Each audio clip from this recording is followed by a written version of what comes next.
अस्सलाम वालेकुम व्यूअर्स, उम्मीद है आप लोग सब खैरियत से होंगे। अल्लाह ताला आप लोगों को हमेशा यूं ही हंसता मुस्कुराता और सेहतमंद रखे। आज का मेरा टॉपिक है इस्लाम और मॉडर्न वर्ल्ड की कॉमन चीज़ें।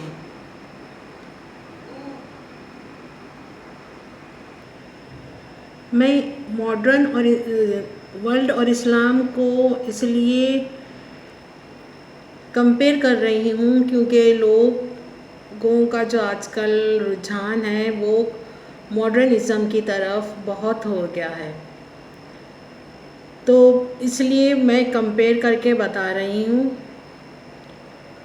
जबकि मगरबी वर्ल्ड में बहुत सारी चीज़ें इस्लाम को की अडॉप्ट की गई हैं क्योंकि उन्होंने डीपली स्टडी की और फिर उन्होंने देखा कि उस्मानिया ख़ानदान किस तरह से हुकूमत उसने की काफ़ी सालों तक, और फिर उन्होंने वही चीज़ें अपनाई और आज तरक्की याफ्ता ममालिक में हैं और हम लोग थर्ड वर्ल्ड कंट्री बनकर रह चुके हैं।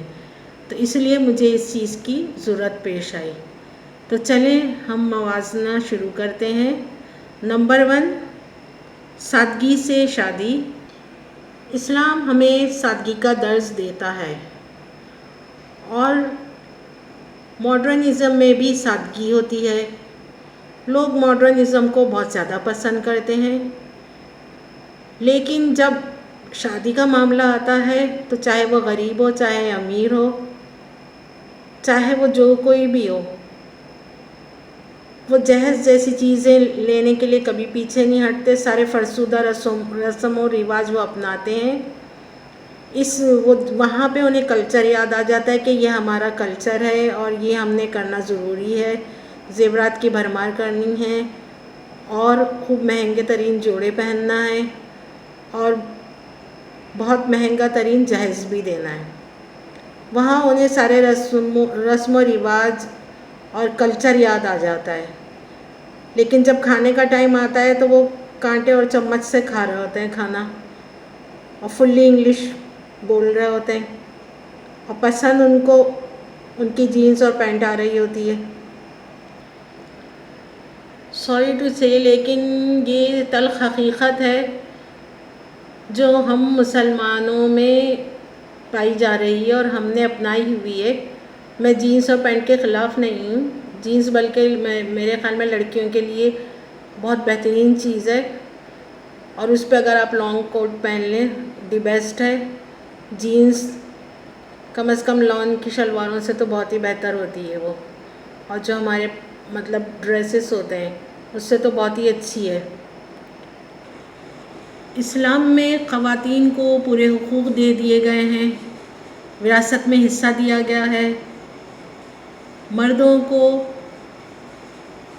कहा गया है कि आपने औरतों का ख्याल रखना है, अगर वो शौहर है तो बीवी का ख्याल रखना है, और बीवी को कहा गया है कि घर में रहा जाए और शौहर कमा कर लाएगा, और अगर शौहर इस दुनिया में नहीं रहता है तो उसकी जायदाद में से 4 हिस्से बीवी के हो जाते हैं, और अगर बेटा है तो बेटे के ऊपर जिम्मेदारी डाली गई है।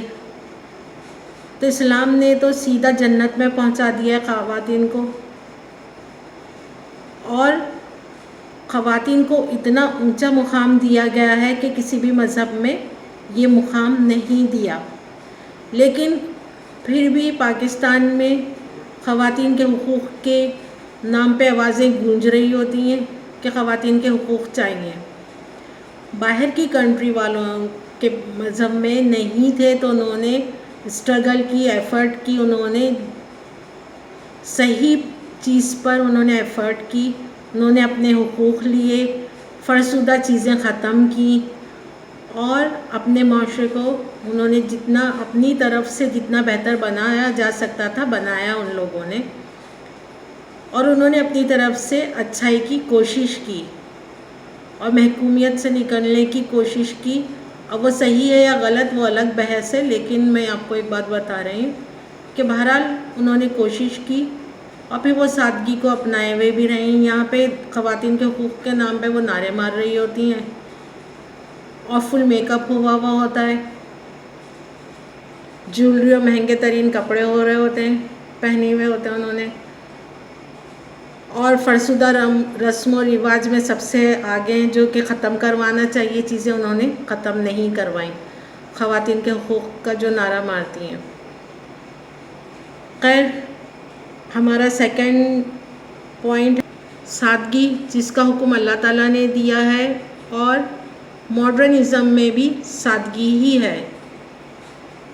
نمبر 3، مرد عورت میں برابری، یعنی کام میں شوہر بیوی کا غلام ہے یہ نہیں مانا جاتا، وہاں پہ مرد گھر کے کام میں برابر کا حصہ بٹاتا ہے، اور یہی اسلام نے کہا ہے کہ بیویوں کا آپ ہاتھ بٹائیں۔ اس میں کوئی بھی غلامی والی بات نہیں ہے کہ مرد غلام بن جائے گا، لیکن ہمارے معاشرے میں یہ کانسیپٹ بہت عام ہے کہ بیوی کا غلام سمجھا جانے لگتا ہے۔ نمبر 4، بیٹی ہو یا بیٹا، قصوروار عورت کو نہ سمجھنا اور بے انتہا خوشی ہر دو صورتوں میں، اور یہی ہمیں اسلام تلقین کرتا ہے۔ بیٹی کو رحمت سمجھا جاتا ہے، لیکن ہم اس کے برعکس، ویسے تو بہت ماڈرن بن رہے ہوتے ہیں، لیکن اس کے برعکس جب بیٹیاں پیدا ہوتی ہیں تو بیوی کو مورد الزام ٹھہرایا جاتا ہے، یا بہوؤں کو مورد الزام ٹھہرایا جاتا ہے، اور یہ روایت ختم ہونے کا نام نہیں لے رہی، اور اس روایت کو ختم کرنے کے لیے بھی کوئی آواز نہیں اٹھائی جا رہی۔ نمبر 5، چیریٹی کرنا۔ نمبر 6، صفائی کا خیال رکھنا۔ نمبر 7، جو جتنی محنت کرتا ہے اس کے مطابق تنخواہ دینا۔ یہی ہمیں اسلام سکھاتا ہے، اور یہی مغربی ورلڈ میں ہوتا ہے۔ اسی لیے لوگ مغربی ورلڈ میں رہنا زیادہ پسند کرتے ہیں کہ محنت کے مطابق انہیں وہاں ان کی تنخواہ دی جاتی ہے۔ نمبر 8، قرضے کی سہولت۔ نمبر 9، تعلیم کی اہمیت۔ نمبر 10، ملاوٹ کرنے پر سخت سزائیں۔ نمبر 11، برابری ہر سطح پر۔ نمبر 12، انسان کو انسان سمجھنا اور اپنی کنٹری میں شہریت اور تمام حقوق دینا۔ نمبر 13، سخت محنت پر یقین۔ نمبر 14، اپنے ملک، مذہب، شہریوں کے ساتھ ایمانداری۔ نمبر 15، اعلیٰ سطح پر کرپشن کرنے والے اور نچلی سطح پر کرپشن چوری کرنے والے کو برابر سمجھنا۔ نمبر 16، انسان کو انسان سمجھ کر گورنمنٹ اپنے شہریوں کو ہر ممکن سہولیات کا دینا جو ان کے اختیار میں ہو۔ نمبر 17، سخت ترین قوانین اور ان کا اطلاق ہر فرد پر، چاہے وہ اعلیٰ سطح پر ہو یا کم درجے پر یا عام شہری، سب برابر۔ نمبر 18، مفت علاج کی سہولت۔